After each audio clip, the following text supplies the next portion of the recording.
Hey, I'm Jeff. And I'm Phil, and we're the Cocktail Dudes. Today we're going to make creme de coco. Or creme de cacao. Well, if you want to be snooty about it.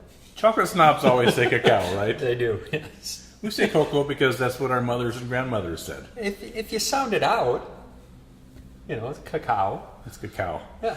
But it sounds like that we're in the forest trying to get exotic birds to come to us, right? Right. Cacao! Right. We say cocoa, or you can say chocolate liqueur, because that's what this is, essentially, right? That's right. Mm-hmm. It's your homemade chocolate liqueur. You can, of course, buy it. Yeah. And that's the easiest thing to do, but it's sort of fun to make your own. Do we, does it have to be easy? No, of course. Why would we make something easy? Our favorite chocolate liqueur is this Tempest Fusion one here. Right. And that's sort of what we tried to model ours after, although a little less sweet, because that's a little too sweet for us. Yeah, right? we wanted to add a lot of depth to the one that we were making. Yeah. And to make it, you need a high-proof spirit, either a rum or a vodka, because that's what sucks out the chocolate flavor from the cocoa nibs, right? And we prefer the vodka because it allows for more of the flavor of the cocoa to come through, where the rum kind of overshadows it a little bit. Right, exactly. We made it both ways, and both ways are fine, but if we're going to just make it with one, we'll choose the vodka. Right. Right?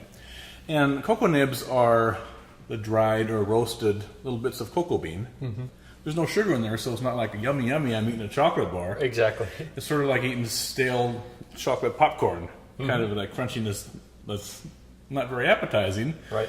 But extract the flavor out of it with a high-proof spirit, and you're golden. And you can use just the cocoa nibs, but we add some other spices just to fill in the gaps, right? Some cloves, some star anise, vanilla bean, allspice berries, and that's just to enhance the flavor of it, right?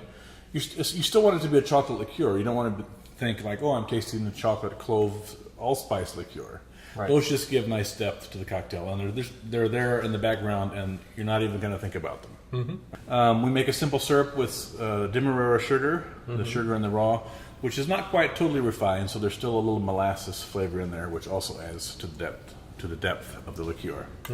So to make this, you want to add into a clean 1 liter jar 1 cup of cocoa nibs, 1 small star anise, 10 cloves, 12 whole allspice berries, and 1 vanilla bean you want to cut in half and then split both of those halves. And it's the pulpy inside of the vanilla bean that has the tiny seeds in it, of course, that give the flavor. And then to that you'll add your bottle of vodka, and then put on the lid and give it a little swirl and allow it to sit on the countertop for 5 days.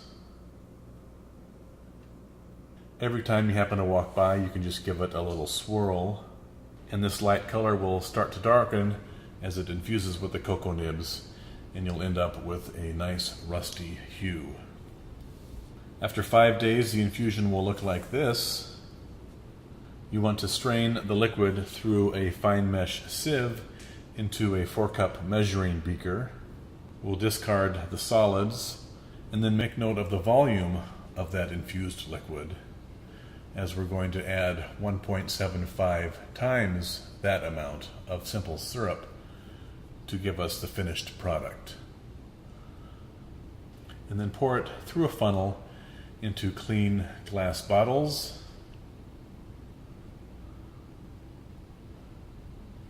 And cap it. So here we have our creme de coco, and it'll yield just under 2 liters.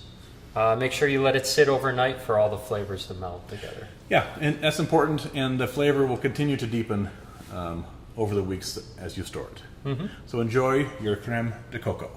Cheers. Cheers.